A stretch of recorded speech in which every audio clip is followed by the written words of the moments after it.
அனைவருக்கும் வணக்கம். இன்றைக்கி நம்ம பார்க்க போகிற பதிவு திருமண தடை நீங்கிறதுக்கான பரிகாரம் தாங்க. திருமணங்கிறது ஒவ்வொருத்தரோட வாழ்க்கையிலையும் ரொம்ப முக்கியமான ஒன்று. ஒருவரோட வாழ்க்கை முழுமை பெற செய்கிறது இந்த திருமணம்தான். இந்த திருமண பந்தம் சரியான முறையில் இருக்கணும். அதே மாதிரி சரியான வயதில் நடக்கணும். ஒரு சிலருக்கு திருமணம் யாருமே எதிர்பாராத சமயத்தில் டக்குன்னு முடிஞ்சிடும். ஒரு சிலருக்கு திருமண முயற்சி எடுத்த முதல் வரனே சரியாக அமைஞ்சிடும். ஆனால் ஒரு சிலருக்கு எத்தனை வரம் பார்த்தாலும் பரிகாரம் பூஜை எது செஞ்சாலுமே அவங்களுக்கு திருமணம் தள்ளி போயிட்டே இருக்கும். இப்படி இதனால் தீராத மன உளைச்சலில் இருக்கிறவங்க கவலைப்பட வேண்டாம். இந்த பூஜையை நீங்கள் இந்த பரிகாரத்தை 48 நாள் பண்ணிங்கன்னா கண்டிப்பாக நிச்சயம் பலன் கிடைக்கும். இந்த திருமண தடைக்கு தேவையான ஒன்று வாழைப்பூ தாங்க. 48 நாட்கள் தினமும் ஒரு வாழைப்பூவை வாங்கி அதில் உள்ள பூக்களை தனித்தனியாக உதிர்த்து அதை மாலையாக கோர்த்துக்கணும். இந்த மாலையை எடுத்துகிட்டு போயிட்டு பக்கத்தில் உள்ள அம்மன், வராகி அம்மன் இல்லை பத்ரகாளி அம்மன் இல்லை பிரத்யங்கரா தேவி, இப்படி இந்த அம்மனுக்கு நீங்கள் சாத்திட்டு உங்களோட பேரில் அர்ச்சனை செய்யணும். அம்மனுக்கு ஒரு நாள் கூட தவறாமல் 48 நாளும் இந்த வாழைப்பூ மாலையை சாத்தி உங்கள் பேரில் நீங்கள் அர்ச்சனை பண்ணிக்கிட்டு வாங்க. அர்ச்சனை பண்ணி 48வது நாள் 9 கலசத்தை எடுத்துக்கோங்க.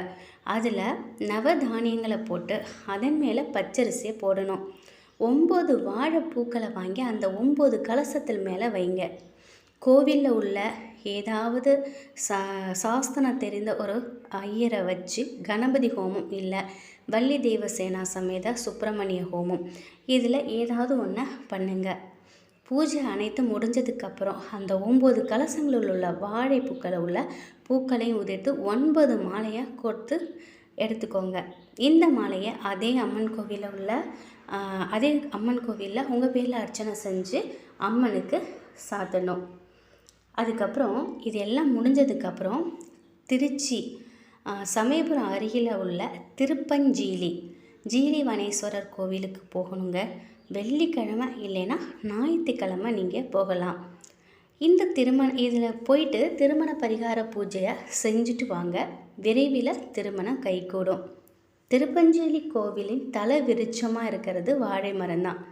இந்த கோவிலில் உள்ள கல் வாழையில் இருக்கக்கூடிய பழத்தை இறைவனுக்கு மட்டும்தான் படைக்கிறாங்க. வேறு யாருக்குமே அவங்க கொடுக்கறதில்ல.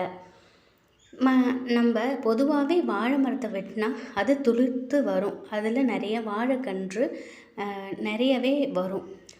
அதனால தான் பெரியவர்கள் எப்போதுமே நம்மளை வாழ்த்தும் போது கூட வாழையடி வாழையாக வாழணும் அப்படின்னு சொல்லுவாங்க இல்லையா? ஆனால் இந்த திருப்பஞ்சேலி தலத்தில் வாழையை வெட்டுனா துளிர் விடாது. இந்த அதிசயம் இந்த கோவிலில் நடக்குதுங்க. அதனால தான் திருமண தடை இருக்கிறவங்க இந்த தலத்திற்கு போயிட்டு வழிபட்டால் சீக்கிரமாகவே திருமணம் நடக்கும். நீங்களும் முழு மனதோட இந்த கோவிலுக்கு போயிட்டு வாங்க. நிச்சயம் திருமணம் கைகூடும்.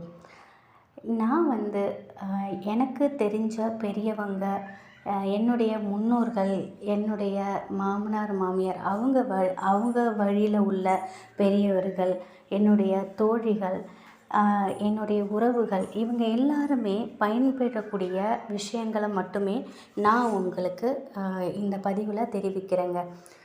எப்பொழுதுமே நம்ம யாரோ ஒருத்தவங்க நம்மக்கிட்ட சொல்கிறாங்கன்னா அதை ஆமாம் போ அப்படின்னு சொல்லாமல் நீங்கள் முழு மனதோடையும் அதை செஞ்சு பார்க்கணும். அதை செஞ்சு பார்க்கும்போது நான் சொல்கிறத விட உங்களுக்கு நடக்கும் இல்லையா? அப்போ நீங்கள் இது உண்மைங்கிறத நீங்கள் நம்புவீங்க. எப்பொழுதுமே நம்ம ஒரு பரிகாரத்தை செய்ய போகிறோம் அப்படின்னாக்கா நம்ம முழு மனதோட நம்பிக்கையோட விநாயகர்கிட்ட வணங்கிட்டு நம்மளோட குல தெய்வத்துக்கிட்ட உத்தரவு வாங்கிக்கணும். அவங்கக்கிட்ட அம்மா நான் இந்த பரிகாரத்தை செய்ய போகிறேன், எனக்கு நீங்கள் நிறைவேற்றி கொடுங்கன்னு சொல்லி அவங்ககிட்ட மனசார வேண்டிக்கிட்டு ஒரு 11 ரூபா, எந்த காரியத்தை எடுத்தாலுமே குலதெய்வத்துக்கிட்ட ஒரு 11 ரூபா முடிஞ்சு வச்சு பாருங்கள். இந்த பரிகாரத்தை நீங்கள் பண்ணுங்கள். நிச்சயம் உங்களுக்கு திருமணம் கைகூடும், உங்களோட காரிய சித்தி ஆகும். அப்போது அது நிறைவேறினதுக்கப்புறம் உங்கள் குலதெய்வ கோயிலில் போயிட்டு நீங்கள் அந்த காணிக்கையை போட்டுடுங்க.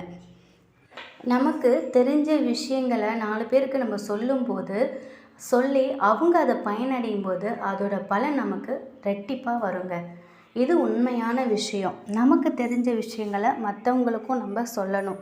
அவங்களும் நல்லா இருக்கணும்னு நம்ம நினச்சாலே கடவுள் நமக்கு அனைத்து வித நலன்களையும், வளங்களையும் கொடுப்பாங்க.